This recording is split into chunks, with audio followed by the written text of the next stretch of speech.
gentlemen, and welcome to The Discriminating Gamer, the board game review show that Rene Descartes was thinking of when he said, I play board games, therefore I am. My name is Cody, and I'd like to talk to you today about intrigue, betrayal, secrets, conspiracies. But enough about my personal life. Let's look at the X-Files game from IDW Games.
The X-Files game from IDW Games, up to 5 players are going to play around in this conspiracy-ridden world of the X-Files.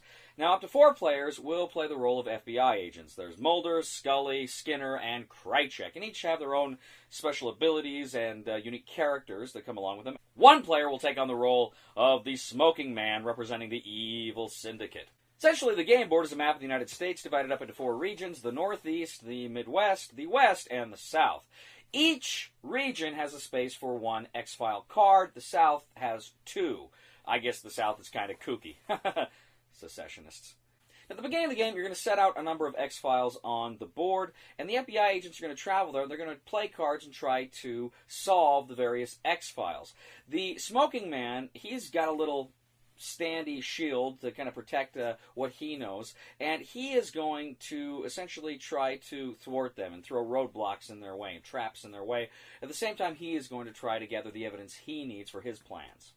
So the FBI agents, what they're going to do is on their turn, they can either move to an adjacent region, or they can consult with another agent within the region they're in, meaning they can essentially trade cards. And some of the cards have certain advantages that are keyed to certain agents. So if you got cards that really don't benefit you, but they might benefit someone else, it might be a good strategy to try to trade cards with them.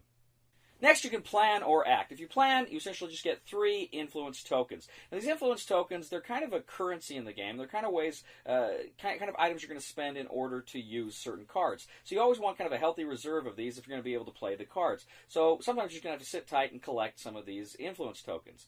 Or you can act, meaning you can play a card. And typically what you're going to want to do is play a card in a specific, on a specific X-File. Now, all things being equal, they're going to cost you 1 token to play a card, but it may cost you 2 if it's kind of your weakness. For instance, if, say, science is your weakness, that would cost you 2. Or paranormal was your weakness, that would cost you 2. At the same time, if paranormal was your strength, it's not going to cost you anything. Or science is your strength, it's not going to cost you anything. Or guns are your strength, it's not going to cost you anything. So, depending on what your strengths and weaknesses are, depends on the kinds of cards, where you're going to pay for the different cards you use. Now, when you play a card, you're going to resolve its effects. Some of them might be negative, some of them might be positive, but usually you're going to play a card in order to put a number of progress tokens on that X-File. So, if the X-File needs, 11 progress tokens, you're going to keep playing cards, usually from 1 to 3 or thereabouts. You're going to keep playing these cards there until you have enough evidence tokens so that you can claim that X-File. You can solve it. And once you solve it, you're going to be able to essentially grab a number of evidence tokens from the bag. You reach your hand in the bag, you grab a number of evidence tokens, and depending on the numbers printed on the back, you can spend them to then buy a puzzle piece. And the puzzle piece is a puzzle map of Mulder's I Want to Believe poster. And if the agents can essentially get all of those, they're going to win the game. Now finally, on an agent's turn, they're going to draw a card, and there's no hand limit, so it's really cool that you can have a number of cards in your hand that you can then play when you need them. Now, after all the players have gone, the Smoking Man gets his chance to go here, and the Syndicate's going to be up to some bad, bad stuff. Now, the first thing he's going to do is he's going to reach into the bag and draw out an evidence token for every X-File, unsolved X-File that's still on the board. So he, as long as these X-Files remain unsolved, he's just going to go ahead and collect evidence. Now, also, he can replace evidence tokens with his cigarette tokens, essentially making it harder and harder as the game goes on for the agents to actually pull out the evidence tokens they need to build their puzzle. So, in that sense, the Smoking Man can kind of screw him over that way. Next, if there are any solved X-Files, the Smoking Man, depending on the number of players, he can go ahead and replenish the X-Files on the board to keep them coming out. Now, the Smoking Man will also bring his hand up to 5 cards. He has cards that he can use throughout the game, and he'll also collect a number of evidence tokens that he needs in order to play the cards, equal to the number of agents.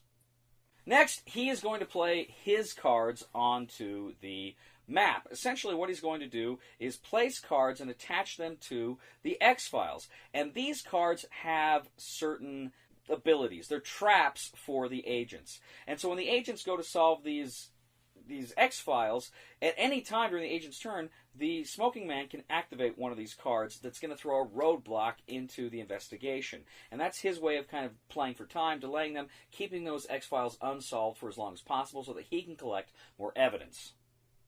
So essentially, this game is a race. It is a race between the agents to get enough evidence tokens so that they can buy the puzzle pieces and complete Mulder's poster, or the Smoking Man, if he can collect 25 pieces of evidence, then he wins the game. So it's a very delicate balance, and it can be a very, very close game. So let me start off by saying, generally, I really liked the X-Files. I thought there were some fun and interesting episodes. It had some fun stuff going with it. It was one of those shows, though, that lasted, I think, a season or two too long. It would have been better if they'd ended it earlier. And it got too crazy at the end, too ambitious, and it really felt like it lacked direction. The first movie was all right. I thought the second movie that came out a few years ago was crap, frankly. I remember I was in Berlin, and I had nothing to do one night, and I went and saw it, and I was like, wow, seeing the X-Files in Berlin. Lame. Anyway, didn't care for that film. But I was very intrigued by the idea of the board game. When this game was announced, I was like, oh, this could be so cool. And I'm expecting a Hidden Trader game. I'm thinking it's going to be a Battlestar Galactica or Shadows over Camelot. I thought that would lend itself so well to this particular type of game. That's not the case. This game is closer to, say, a Fury of Dracula, or Letters from Whitechapel, or even an Imperial Assault or Omega Protocol, in that it is a one versus all game. You've got the players working as a team to complete their objectives, and then you have one guy just kind of throwing roadblocks in their way left and right. So when I heard that was the kind of game it was going to be, I was a little less excited for it, but I was still certainly willing to give it a shot. I read the rules, and I thought the rules could go either way. We actually got down and we played the game, and it started slow the first time. And we're okay, all right, let's go. But as the game moved on, that race aspect, are we going to get the puzzle before he gets the evidence, really started to caught on. Very close game. In fact, the games we played have been close games. This is a game that has a lot of competition. And what's cool is it has kind of some story, narrative elements with those syndicate cards that come out, and that you've got those traps, you've got those things you've got to deal with. And you have critically and importantly tough choices for the agents. So this was a game, going into it, I kind of thought could go either way. I could either really like this or this game could suck. I actually enjoyed it. I don't think it's I wouldn't say this is one of the top best games I've ever played. Certainly it isn't.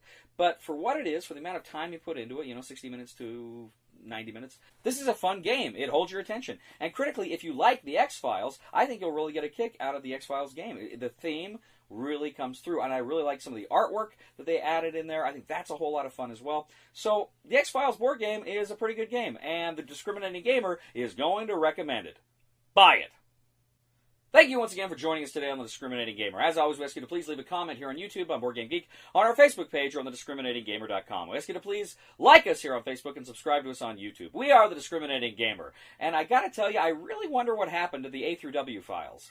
Please somebody help me on my feet again, and I don't know where I'm going, and I don't know where I've been. Please somebody help me on the solid ground. It's a long time, and I've been dying. Once a year I wind up in the band. Hit. He's gone. All right. And there's my 5. You win. Zach wins.